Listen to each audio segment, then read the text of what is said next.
Là où il y a honneur, il y a onction. Les gens qui ne reçoivent pas l'onction sont des gens qui n'ont pas appris à honorer. Parce que quand un homme veut être oint, s'il y a une chose que cette personne doit rechercher, s'il y a un chemin que cette personne doit prendre, ce chemin-là s'appelle le chemin de l'honneur. C'est comme si Dieu a déposé l'onction sur le chemin de l'honneur. Tous ceux qui ne prennent pas l'onction ne sont pas des adeptes de l'honneur.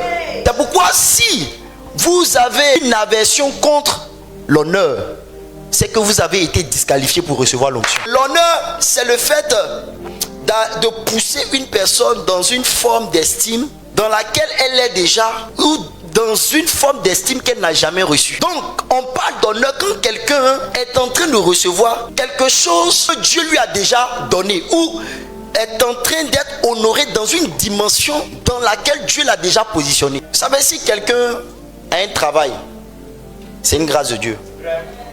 Si quelqu'un est marié, c'est une grâce de Dieu. Si quelqu'un a des enfants intelligents, c'est une grâce de Dieu. Si quelqu'un est appelé président, c'est une grâce de Dieu. Si quelqu'un est appelé pasteur, c'est une grâce de Dieu. Si une femme est appelée madame telle, c'est une grâce de Dieu. Parce que la Bible dit tout don excellent vient de Dieu. Ça veut dire que quand quelqu'un est en train de fonctionner dans une dimension, c'est une dimension dans laquelle Dieu l'a positionné.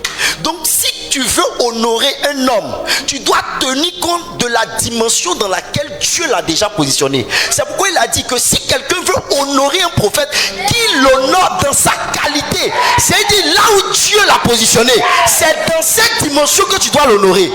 J'ai pris un exemple simple. Un homme ne peut pas manger dans des assiettes en porcelaine chez lui, et lui il va arriver chez toi et tu vas le servir dans des assiettes en caoutchouc. C'est un manque d'honneur. C'est un manque d'honneur. Quand tu veux honorer, regarde le standing dans lequel cette personne serve déjà. Regarde le standing dans lequel Dieu a positionné cette personne.